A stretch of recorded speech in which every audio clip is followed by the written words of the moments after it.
ईर्ष्या और अभिमान इन भावनाओं से मानव तो क्या देवी देवता भी अछूते न रह सके हैं। शास्त्रों के अनुसार नारियों में ईर्ष्या की भावना आना बड़ी ही स्वाभाविक बात है, फिर चाहे वह कोई साधारण नारी हो या त्रिदेवों की पत्नियां यानी देवी लक्ष्मी, देवी पार्वती और मां सरस्वती। तीनों देवियों को इस बात का अभिमान था कि समस्त लोकों में उनके समान पतिव्रता कोई नारी हो ही नहीं सकती।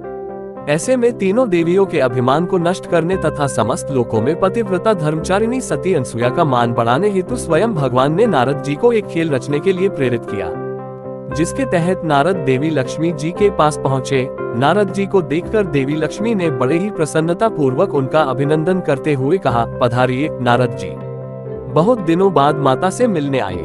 नारद जी बड़े ही उदासी के भाव से बोले, अब क्या बताऊं माता, कुछ बताते ही नहीं बनता। मैं पृथ्वी लोक का विचरण करते करते चित्रकूट की ओर चला गया।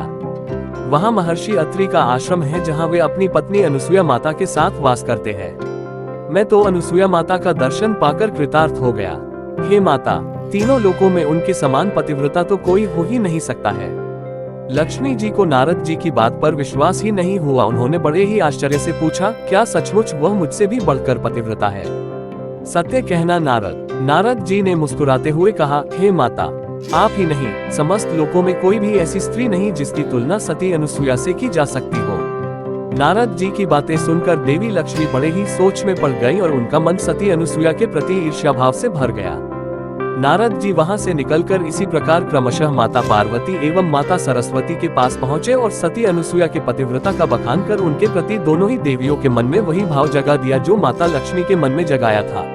तीनों देवियों ने विचार किया कि क्यों न अनुसुया की परीक्षा ली जाए और देखा जाए कि नारद की बातों में कितना सत्य है और कितना असत्य। उन्होंने त्रिदेवों से सती अनुसुया के सतीत्व की परीक्षा लेने के लिए आग्रह किया। बार बार हट करने पर अंततः त्रिदेवों को उनकी बात माननी ही पड़ी।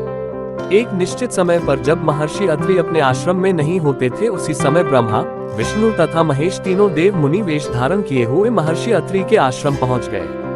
अतिथि के रूप में आए हुए त्रिदेवों का सती अनुसुया ने हाथ जोड़कर अभिनंदन किया तथा उनके सत्कार हेतु प्रसाद और जल परोसते हुए उन्हें विराजने को कहा, किंतु त्रिदेवों ने इसे अस्वीकार कर दिया।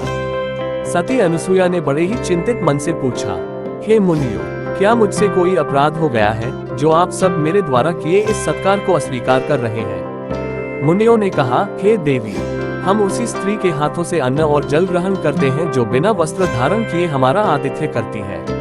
अगर तुम चाहती हो कि हम तुम्हारे आतिथ्य को स्वीकार करें तो तुम्हें भी वैसा ही करना होगा, अन्यथा हम बिना कुछ ग्रहण किए यहाँ से चले जाएंगे। उन मुनियों की ऐसी विचित्र बातें सुनकर सती अनुसुया बड़े सोच में पड़ गई।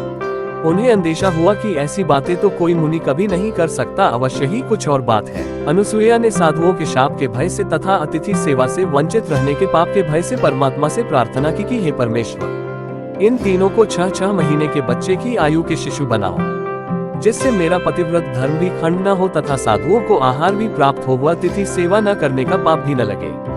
परमेश्वर की कृपा से तीनों देवता 6 महीने के बच्चे बन गए। माता अनुसुईया के इतना कहते ही त्रिदेव नन्हे नन्हे शिशुओं के रूप में बदल गए और माता अनुसुईया ने वस्त्र रहित होकर एक माँ की भांति उन्हें स्तनपान कराकर आश्रम में ही सुला दिया। उधर जब कुछ दिन बीत गए और त्रिदेवों की कोई भी सूचना न मिली तो तीनों देवियां चिंतित हो गईं। उन्होंने अपनी चिंता देवर्षि नारद को बताई। तब नारद ने उन्हें बताया कि त्रिदेव तो नन्हे नन्हे बालक बनकर माता अनुसुईया के आश्रम में खेल रहे हैं और यदि आप सबको मेरी बात का विश्वास न हो तो स्वयं चलकर अपनी आंखों से देख लें। तीनों देवियां उसी क्षण नारद के साथ त्रिदेवों का पता लगाने के लिए चित्रकूट की ओर चल पड़ी। आश्रम पहुंचकर उन्होंने देखा कि सच में त्रिदेव तो नन्हे नन्हे शिशु बने एक पालने में खेल रहे हैं। अनुसुईया ने उन्हें देखकर पूछा, हे देवियां, आप कौन हैं? त्रिदेवियों ने आंखों में अश्रु लिए कहा, माता, हम तीनों आपकी बहुएं हैं। हम आपसे आपकी पतिव्रता की परीक्षा लेने की इस भूल के लिए क्षमा मांगते हैं। कृपा कर हमारे पतियों को हमें लौटा दें। ये सत्य है कि समस्त लोकों में आपसी पतिव्रता नारी कोई और नहीं। अनुसुईया जी ने मुस्कुराते हुए अपनी सतीत्व की शक्ति से अपने इष्टदेव का ध्यान किया और उन शिशुओं पर जल छिड़ककर उन्हें उनका पूर्व रूप प्रदान किया। देव रूप में आने के बाद सती अनुसुईया ने त्रिदेवों सहित तीनों देवियों की भी पूजा स्तुति की। सती अनुसुईया के इस भक्तिभाव और पतिव्रता से प्रसन्न होकर त्रिदेवों ने अपने अपने अंशों से मिश्रित दत्तात्रेय के रूप में एक पुत्र का वरदान दिया।